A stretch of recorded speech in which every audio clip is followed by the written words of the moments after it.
Welcome to McPlum, simple solutions served daily. Start by gathering the exact tools you need.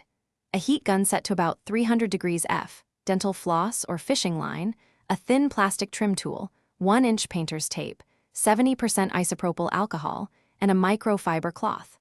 Park the Mini in shade and make sure ambient temperature is between 50 and 80 degrees F so adhesive softens predictably.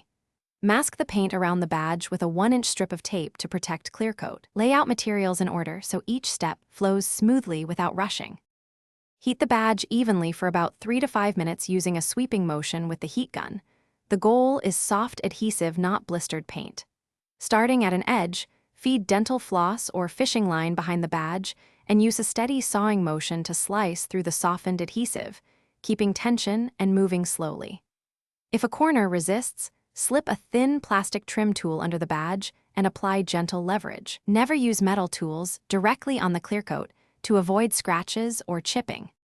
After the badge is off, remove visible adhesive with 70% isopropyl applied to a microfiber cloth, rubbing in small circles until tackiness is gone. Use a commercial adhesive remover only if residue persists. If reinstalling a new badge, apply 1/4-inch automotive double-sided tape, align precisely, press firmly, and hold for about 60 seconds to set the bond. Finally, inspect the paint for chips. Apply a gentle non-abrasive polish if needed, and let the area cure for 24 hours before high-pressure washing or heavy exposure to rain.